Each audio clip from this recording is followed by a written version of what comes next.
quizás este no sea el momento más feliz de nuestra vida. Escuchamos muchos rumores, muchos problemas, muchos acontecimientos que nos están haciendo tambalear y todo lo que hace que vivamos una vida con presión. Pero este momento tiene que servirnos para volver a reconectarnos con Dios, para dejar todo esto a un lado y entender el tiempo en el que estamos viviendo. ¿Por qué suceden estas cosas? ¿Por qué estamos viviendo y por qué la realidad que está pasando hoy a nuestro alrededor es así? Creo que Dios tiene algo para decirte. Y muchas gracias por prestar atención y por escuchar este programa. Gracias por compartir el mensaje con los demás. Si me estás viendo de YouTube, te recuerdo que no te olvides de suscribirte a nuestro canal. Eso nos ayuda a poder seguir creciendo, también a que compartas nuestros contenidos. Recordá que una vez que está hecho el programa, que sale como estreno, ya queda a tu disposición para que lo puedas ver y rever la cantidad de veces que sea necesario. Así también como el seminario que estamos llevando a cabo de Apocalipsis. Ya estamos bastante avanzados en el seminario y cada vez falta menos para llegar a su fin. Pero no te olvides algo. A pesar de las circunstancias, a pesar de los problemas que podemos tener, Dios sigue al control. Y Dios nos dejó una brújula para que podamos seguir. Para que en medio de este caos y en este mundo de destrucción podamos avanzar con una esperanza de que Cristo pronto viene. Y de eso vamos a hablar hoy. Y para eso tenemos que abrir nuestra Biblia en el primer libro que encontramos en las Sagradas Escrituras. Y déjame decirte que si no tenés una Biblia, podés hacernos llegar un comentario y vemos la manera de hacerte llegar un ejemplar en papel. También hoy en día no usamos mucho los celulares, las tablets, las computadoras para poder utilizarlo. Así que si lo tenés ahí a mano, te invito a que puedas leer también y verificar que lo que yo estoy diciendo está correcto en la Biblia. Entonces, en Génesis, el capítulo 6, leyendo los versículos del 5 al 7, dice lo siguiente. Y vio Jehová que la maldad de los hombres era mucha en la tierra, y que todo designio de los pensamientos del corazón de ellos era continuo solamente al mal. Y se arrepintió Jehová de haber hecho al hombre en la tierra, y le dolió en su corazón. Y dijo, raeré sobre la faz de la tierra los hombres que he creado, desde el hombre hasta la bestia y hasta el reptil y las aves del cielo, pues me arrepiento de haberlos hecho. Y acá encontramos una realidad que a veces quizás contrasta con el pensamiento que tenemos de Dios, ¿no? Y también nos tomamos este texto para decir que Dios es vengativo o un Dios que se enoja y castiga, ¿no? Pero fíjense que en realidad va más allá de esto. En estos versículos que encontramos una época en la historia de la humanidad donde la depravación era total. La moral no era común en esta época. Todo lo que hacía la gente en esta época era para sacar ventaja, sin importar la vida del otro. Ignoraban voluntariamente la palabra de Dios. No querían acercarse a Dios. Una depravación total en la tierra. Pero algo interesante. Dice que todos sus designios eran continuos hacia el mal. Quiere decir que todo lo que movilizaba a estas personas a poder actuar era con una mala intención. No querían aceptar a Dios. Y cuando habla de que Dios se arrepiente de crear la tierra, no solamente habla de un arrepentimiento con un enojo y una ira como nosotros conocemos, o quizás como nosotros tenemos hoy en día, porque Él no es como nosotros. Fíjense que en realidad dice que a Dios le dolió en el corazón.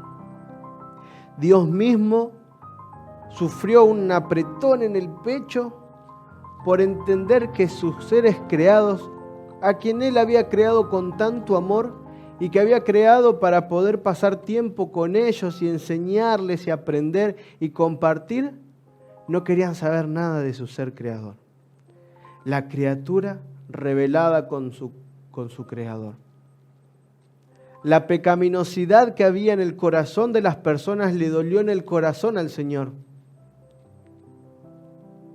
quiere decir que no es que Dios se arrepintió y de manera con ira arremetió contra el hombre, sino que quiere decir que se dio cuenta de que la humanidad estaba perdida, que no había solución para ellos, no porque Dios les haya cerrado la puerta, sino porque ellos no querían saber nada de vivir una vida con Dios. No querían saber nada de vivir conforme a las leyes que Dios había declarado ya desde el Edén. Pero el relato sigue, y ahora voy a leer del versículo 8 en adelante, que dice: pero Noé halló gracia ante los ojos de Jehová. Y el versículo 9 dice: estas son las generaciones de Noé. Noé, varón justo, era perfecto en sus generaciones. Con Dios caminó Noé. Y engendró Noé 3 hijos, a Sem, a Cam y a Jafet. Y se corrompió la tierra delante de Dios, y estaba la tierra llena de violencia. En medio de esta situación de un mundo totalmente depravado, Noé encuentra gracia ante los ojos de Dios. Y saben, en la Biblia es la primera vez que se utiliza el término gracia aplicado a las personas. O sea, en realidad es la primera vez que aparece este término de gracia.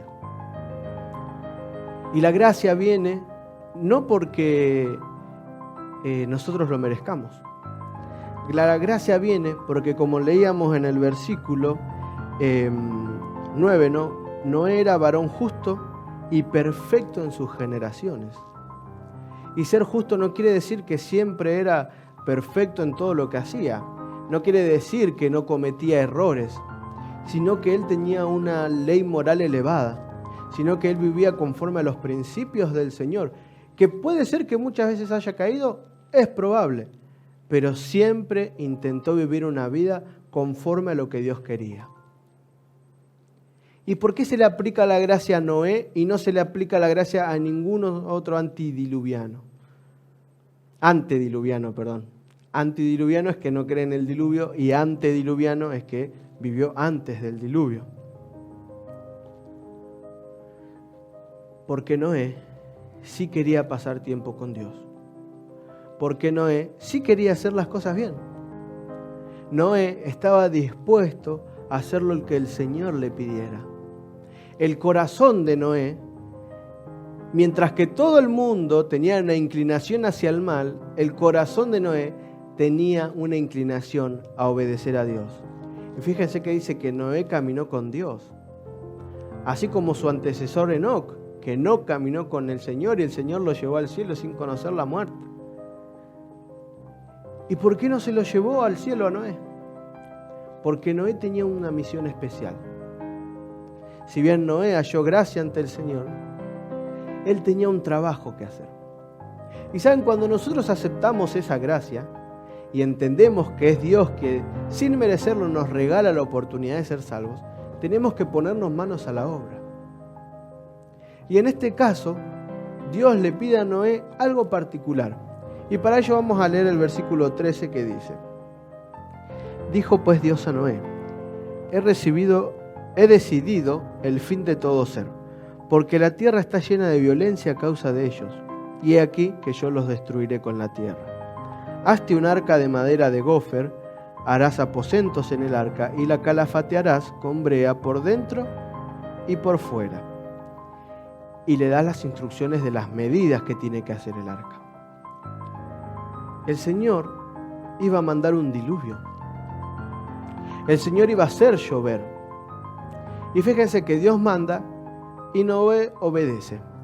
Y saben, Noé sabía algo que era algo constante, porque durante 120 años trabajó duro para poder construir el arca. Si bien ya se había dado una sentencia en el juicio, Dios ya sabía cuál era la sentencia y el fin de todos los que no lo obedecían, hubo un proceso. Dios le dio la oportunidad a las personas y envió a una persona especial, a Noé, junto con su familia. Imagínense ustedes estar 120 años construyendo algo sin estar seguros de que iba a suceder. Cuando Noé hablaba de que iba a llover, de que la destrucción iba a ser por agua, el pueblo no le creía, los antediluvianos no le creían.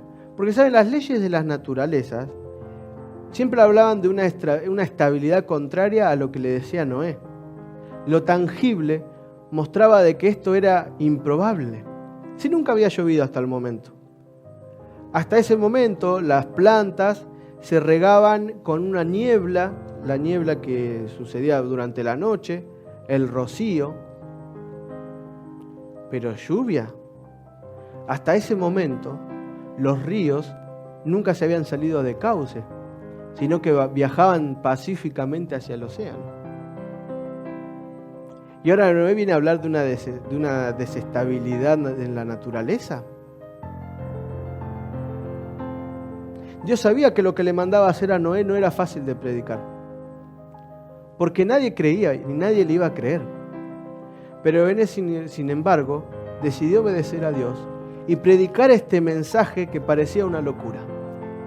Durante 120 años gastó sus recursos para construir el arca.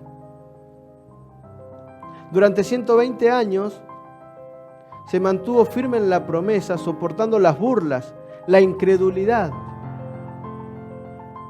Él predicaba, pero también trabajaba. Hoy en día hay una frase que dice, ¿no? A Dios orando y con el mazo dando, ¿no?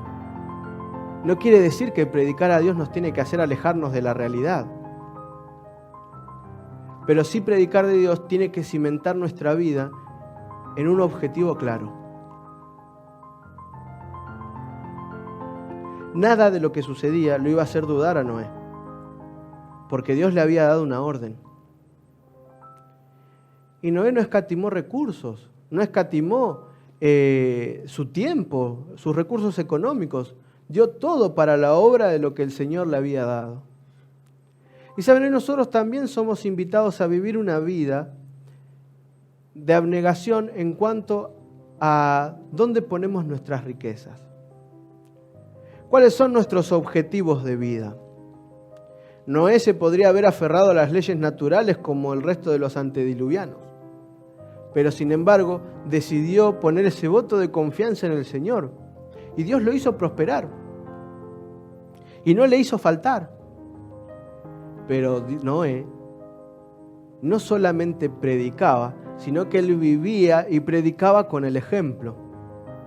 Porque imagínense ustedes en aquel entonces estar construyendo un barco de 140 metros aproximadamente de largo, no era fácil de esconder. Imagínense ustedes estar todo ese tiempo trabajando y escuchar a la gente, pero no va a pasar. ¿Pero qué estás haciendo, Noé? ¿Estás loco? ¿Cómo vas a gastar tus recursos en esto? No, Noé, se te está pasando la vida. Disfrutá. Pero sin embargo, Noé nunca desistió. Soportó como un caballero, podríamos decir. Decidió mantenerse firme a pesar de la adversidad. Decidió seguir con lo que él había comenzado, que era vivir una vida conforme a lo que Dios ordenaba. Y muchas veces hoy en día somos atacados igual. Y la situación de hoy en día no es muy diferente a la de Noé. Jesús mismo lo dijo, miren, si no vamos a ir a Mateo. Acompáñenme ahora a Mateo, en el capítulo 24, los versículos 37 al 39, y dicen lo siguiente. Mas como en los días de Noé, así será la venida del Hijo del Hombre. Porque como en los días antes del diluvio, estaban comiendo y bebiendo, casándose y dándose en casamiento, hasta el día en que Noé entró al arca. Y no entendieron hasta que vino el diluvio, y se los llevó a todos, así será también la venida del Hijo del Hombre. Ahora pónganse a pensar en esto. Mediten en este momento sobre la realidad de esta tierra. ¿Cuál es la inclinación constante de las personas al actuar? Hoy en día salimos a la calle y una zapatilla, un par de zapatillas vale más que la vida de una persona. Hoy la inseguridad en la que tenemos nos hace vivir cada vez más enrejados. Hoy uno no puede confiar quizás a veces hasta ni en su propia pareja porque lo engañan. Cuanto más socios, cuantos más empleados. Nada se hace por beneficio del otro. Todo lo que se hace en la sociedad es para sacar una tajada personal, algún beneficio para uno mismo. ¿Cuánto se piensa en el otro? Hablemos un poquito de la moral. ¿Cómo está la moral de las personas hoy en día? Aquello que hace un tiempo atrás era considerado, ¿cómo decirlo? Para no herir susceptibilidades, notó que estaba considerado malo, que estaba en contra de la palabra de Dios, que lo que decía Dios estaba correcto, hoy ya es lo bueno. La predicación hablando, ¿no?, del mensaje de que hay que hacer lo que Dios quiere, es cambiado por hacer lo que tu corazón manda. Si tu corazón lo dice, está bien, no importa lo que los demás te digan, no importa lo que está escrito en la palabra de Dios. Ahora, vos, en tu casa, con tu familia, con tus seres queridos, ¿cómo estás manejando tu vida? ¿Cuáles son los principios que rigen tu conducta? Y nosotros hoy predicamos a todos lados de que Cristo pronto viene. Nosotros estamos hablando de que esto va a terminar. Le estamos hablando con evidencias en las Escrituras, en la palabra de Dios, cómo va a ser el desarrollo del tiempo del fin. Pero todo esto nunca ocurrió, todavía. Todo esto todavía no aconteció. Y saben, cuando Jesús dice que va a ser como en los tiempos de Noé, está hablando también de la incredulidad que había en el tiempo. No solo la moral, no solo la tendencia hacia el mal, sino la incredulidad de las personas. Fíjense que cada vez menos las personas van a Dios. Fíjense que cuando le hablamos a alguien de Dios, lo primero que genera en la persona es rechazo. No es un trabajo fácil. Y así como Noé, su familia, entró al arca y eran la minoría, hoy también somos la minoría. Somos la minoría aquellas personas que deciden seguir a Cristo, de cumplir su palabra como la Biblia dice y no como a nosotros nos parece, adaptando nuestra vida a lo que las Escrituras dicen y no adaptando la Escritura a lo que yo quiero hacer. No es fácil, no es el camino fácil el que elegimos. Pero la clave es ser como Noé, no poniendo la mira en las cosas que vemos, sino fijando nuestro objetivo en la Canaán celestial. ¿Qué hubiese pasado si Noé no le hubiese creído a Dios? ¿Qué hubiese pasado si la esposa o los hijos hubiesen tratado al papá o al esposo de loco? Fíjense que por la seguridad y la credulidad de Noé, toda su familia se salvó. Y nosotros tenemos que ser el agente para que las demás personas cambien y acepten a Cristo. Y muchas veces nos podemos sentir frustrados porque o no nos escuchan, o no nos prestan atención, o creemos que en realidad todo lo que le decimos hacen oídos sordos. Pero déjame decirte que nunca fue la voluntad de Dios de que convenzas a las personas. No es tu trabajo convencer, tu trabajo es predicar, predicar y predicar. Tu trabajo es predicar con el ejemplo, predicar con la Biblia en la mano, predicar compartiendo un mensaje, compartiendo un link. Hay miles de maneras de predicar, ayudando a un necesitado. Pero lo importante es no quedarse de brazos cruzados. Fíjense que Pedro también hace una descripción de este tiempo. Eso lo podemos encontrar en el libro de Segunda de Pedro, el capítulo 3, los versículos del 3 al 7. Y fíjense lo que dice. Repito, segunda de Pedro 3, del 3 al 7. Sabiendo primero esto, que en los postreros días vendrán burladores, andando según sus propias concupiscencias y diciendo: ¿dónde está la promesa de su advenimiento? Porque desde el día en que los padres durmieron, todas las cosas permanecen así como desde el principio de la creación. Estos ignoran voluntariamente que en el tiempo antiguo fueron hechos por palabra de Dios los cielos y la tierra, que proviene del agua y por el agua subsiste, por el cual entonces el mundo pereció anegado en agua. Y acá no está hablando más que el del diluvio, Pero los cielos y la tierra que existen ahora, están reservados por la misma palabra, guardados para el fuego en el día del juicio y de la perdición de los hombres impíos. Y fíjense, Pedro está comparando a esa expectativa en aquel entonces, el diluvio, de hoy con la segunda venida. Y muchos podemos pensar, sí, pero ustedes hablan mucho de la segunda venida, de que Cristo viene, de que todo se está cumpliendo, pero Cristo no viene. Tenemos que recordar que Pedro también dice que no tenemos que creer que Cristo retarda su promesa, sino que Él es paciente. Y muchos pueden decir, miren, las leyes de la naturaleza dicen que esto no va a suceder. Decir que Dios es el creador, no, esto fue evolución, fue todo producto de una explosión y de la suerte, en otras palabras, ¿no? Sin embargo, hoy estamos viviendo la misma época, la misma expectación y muchas veces la misma incertidumbre.